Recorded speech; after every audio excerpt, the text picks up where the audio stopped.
എന്റെ ദാസന്മാർക്ക് നീ സന്തോഷവാർത്ത അറിയിക്കുക.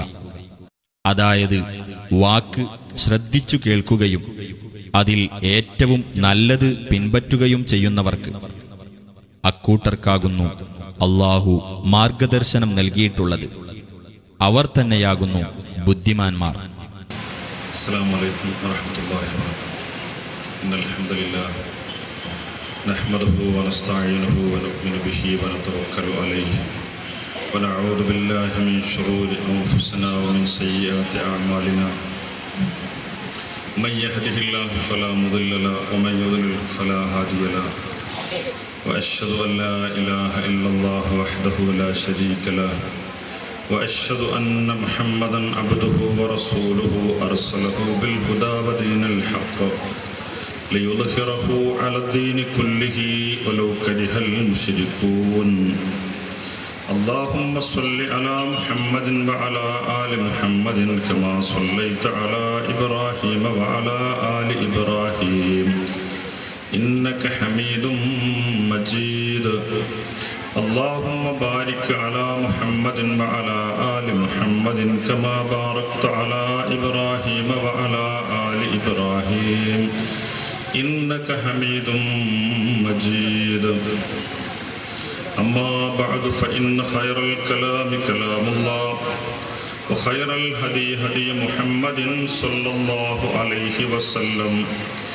شر الأمور محدثاتها وكل محدثة بدعة وكل بدعة ضلالة وكل ضلالة في النار.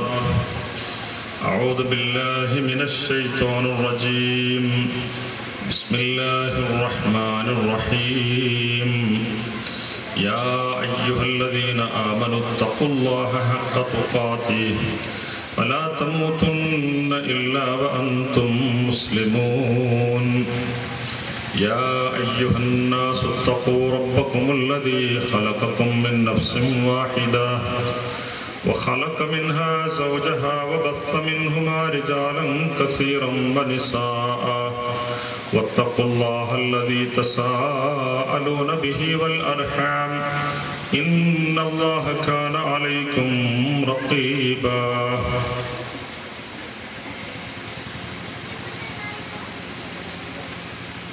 ബഹുമാനപ്പെട്ട നേതാക്കന്മാരെ, സഹോദരി സഹോദരങ്ങളെ, ഈ മഹത്തായ സമ്മേളനത്തിൻ്റെ രണ്ടാമത്തെ ക്ലാസ് തൗഹീദ് എന്ന വിഷയമാണ് എനിക്ക് നിങ്ങളോട് സംസാരിക്കാനുള്ളത്. നമ്മൾ പലപ്പോഴും കേട്ട് മനസ്സിലാക്കിയ ഒരു കാര്യം തന്നെയാണ്. എന്നാലും എപ്പോഴും നമ്മൾ മനസ്സിലാക്കിക്കൊണ്ടിരിക്കേണ്ട ഒരു പ്രധാനപ്പെട്ട വിഷയമാണ് തൗഹീദ് എന്നുള്ളത്.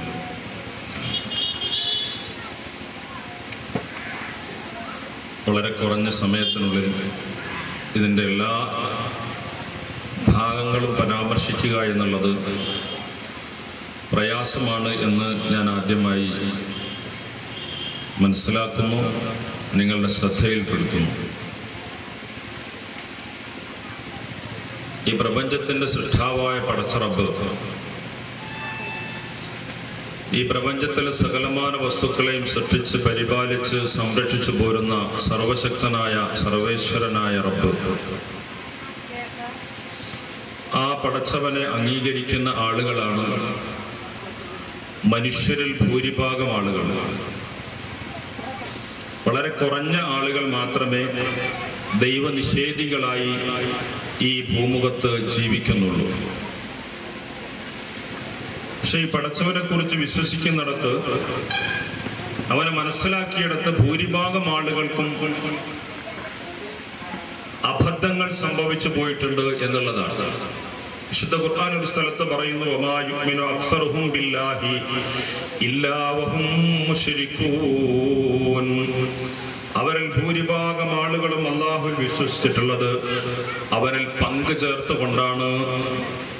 അല്ലാഹുവിൽ വിശ്വസിച്ചിരിക്കുന്ന ഭൂരിഭാഗം ആൾക്കാരും അല്ലാഹുവിൽ പല നിലക്കും പങ്കു ചേർക്കുന്നു എന്നുള്ളതാണ് വിശുദ്ധ ഖുർആൻ വ്യക്തമാക്കുന്നത്. അത്തരത്തിൽ പങ്കു ചേർക്കുക എന്നുള്ളത് കടുത്ത അക്രമമാണ്. അങ്ങനെ ആരെങ്കിലും ആ അക്രമം ചെയ്താൽ അള്ളാഹു ഒരിക്കലും അവർക്ക് പുറത്തു കൊടുക്കുകയില്ല എന്ന് വിശുദ്ധ ഖുർആൻ വളരെ വ്യക്തമായി നമ്മളെ പഠിപ്പിക്കുന്നുണ്ട്. അള്ളാഹുവിലുള്ള വിശ്വാസം എന്നതിനെ സംബന്ധിച്ച് വളരെ വിശദമായിട്ട് തന്നെ നമ്മൾ മനസ്സിലാക്കേണ്ടതുണ്ട്. ഇവിടെ നമുക്ക് മനസ്സിലാക്കാനുള്ളത്, പണ്ഡിതന്മാർ പടച്ചറബിനെ കുറിച്ചുള്ള വിശ്വാസത്തെ വിശദീകരിക്കുന്നിടത്ത് 3 വിഭാഗം, 3 രൂപത്തിൽ അല്ലാഹുവിനെ നമുക്ക് പരിചയപ്പെടുന്നുണ്ട്. തൗഹീദും ബിദാത്തിഹി, തൗഹീദും ബിസിഫാത്തിഹി, തൗഹീദും ബിഅഫ്ആലിഹി. അല്ലാഹുവിന്റെ ഏകത്വത്തെ അംഗീകരിക്കുന്ന ഒരു വിശ്വാസി, ഒരു മനുഷ്യൻ ഈ രൂപത്തിൽ 3 രൂപത്തിലും അല്ലാഹുവിന്റെ ഏകത്വം അംഗീകരിക്കണം. ഒന്ന് അല്ലാഹുവിന്റെ ദാത്ത് എന്നുള്ളത് അതിനെ അല്ലാഹുവിനെ മാത്രമാക്കിയിട്ട് വിശ്വസിക്കണം. മറ്റൊന്ന് അല്ലാഹുവിന്റെ സിഫാത്തുകൾ, അല്ലാഹുവിന്റെ സിഫത്തുകൾ, അവന്റെ വിശേഷണങ്ങൾ, അത് അവന്റേത് മാത്രമാണ്, സൃഷ്ടികളിൽ മറ്റാർക്കുമില്ല എന്ന് വിശ്വസിക്കണം. മറ്റൊന്ന് തൗഹീദും ബിഅഫ്ആലിഹി, അല്ലാഹുവിന്റെ പ്രവർത്തികൾ, അത് ലോകത്ത് അവന്റേത് മാത്രമാണ്, മറ്റാർക്കുമില്ല എന്ന് വിശ്വസിക്കണം. ഇങ്ങനെ 3 രൂപത്തിൽ നമുക്കതിനെ കുറിച്ച് വ്യക്തമായി പഠിക്കാൻ വേണ്ടി, മനസ്സിലാക്കാൻ വേണ്ടി അല്ലാഹുവിന്റെ തൗഹീദിനെ സംബന്ധിച്ച്, അല്ലാഹുവിന്റെ ഏകത്വത്തെ കുറിച്ച് പഠിപ്പിക്കുന്ന പണ്ഡിതന്മാർ നമുക്ക് വിശദീകരിച്ചു തരുന്ന എങ്ങനെയാണ്. അപ്പൊ ഈ രൂപത്തിൽ അല്ലാഹുവിനെ കുറിച്ച് മനസ്സിലാക്കുമ്പോഴാണ് നമുക്കതിന്റെ ശരിയായ ആശയം നമ്മുടെ മനസ്സിൽ ഉൾക്കൊള്ളാൻ കഴിയുകയുള്ളൂ. അല്ലാഹുവിന്റെ ദാത്തിനെ സംബന്ധിച്ച് പറയട്ടെ. എന്താണ് അല്ലാഹുവിന്റെ ദാത്ത്? നമുക്കൊക്കെ ഒരു ദാത്തുണ്ട്. എനിക്കൊരു ദാത്തുണ്ട്, ഞാൻ ഒരു തടിയാണ്. നിങ്ങൾക്ക് എല്ലാവർക്കും ഒരു ദാത്തുണ്ട്.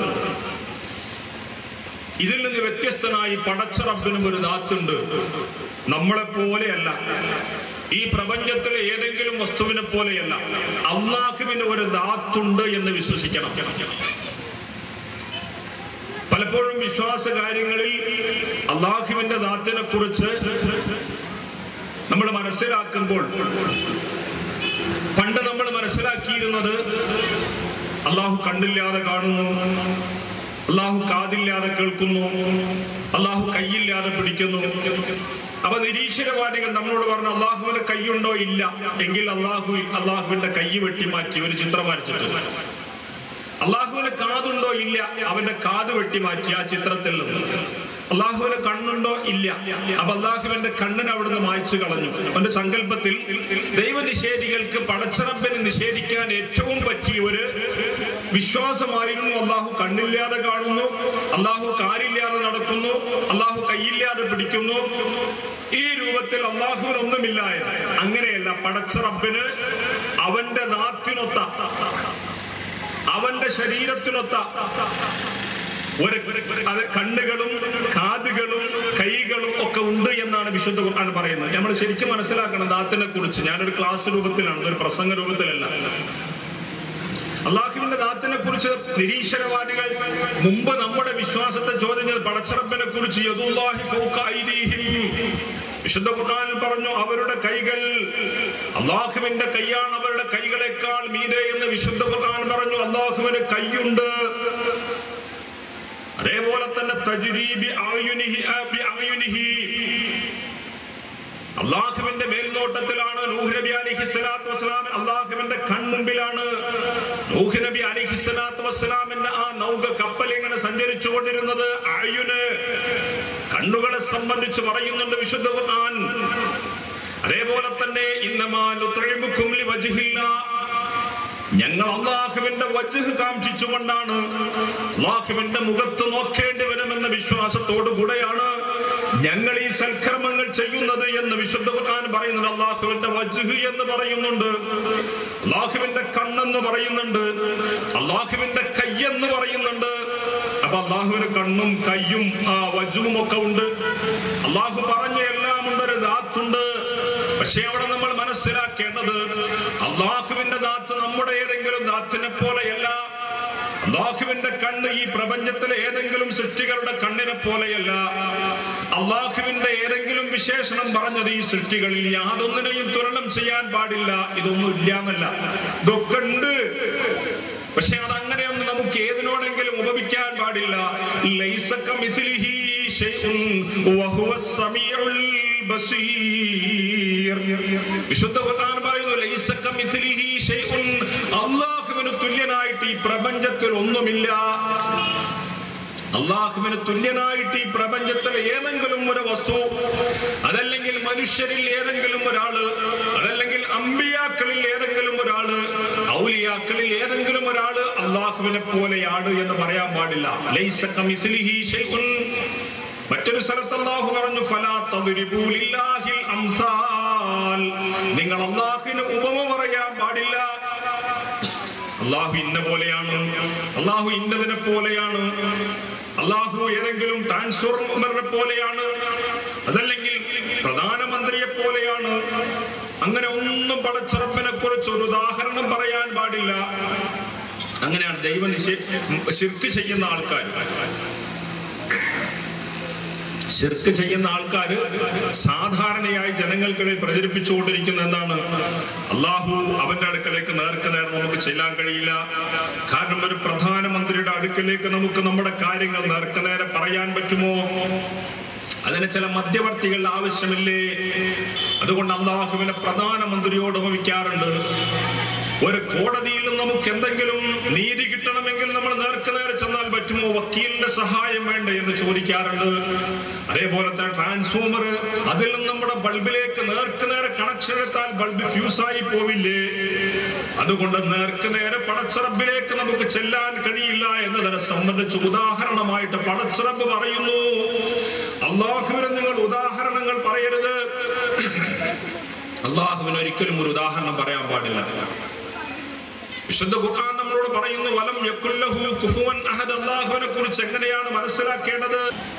അല്ലാഹുവിന്റെ ദാത്ത്, അത് ഈ ലോകത്ത് മനുഷ്യന്മാർ പല രൂപത്തിലും അല്ലാഹുവിനെ സങ്കല്പിച്ചു. ഇങ്ങനെ കുറെ ഉദാഹരണങ്ങൾ പറഞ്ഞു. ചില ആൾക്കാർ തന്നെ അല്ലാഹുവിനെ മനുഷ്യനോട് സങ്കല്പിച്ചു. സാധാരണ മനുഷ്യനല്ല, അതൊരു ഭയങ്കരമായ ഒരു വ്യത്യസ്തമായ മനുഷ്യൻ. അതുകൊണ്ട് നമ്മളെപ്പോലെ ഒരു തലയുള്ള അല്ലല്ല, ഒരുപാട് തലകളുള്ള മനുഷ്യന്മാരിങ്ങനെ ഭാവനയിൽ പടച്ചോനെ വരച്ചപ്പോൾ അത് വികൃതമായ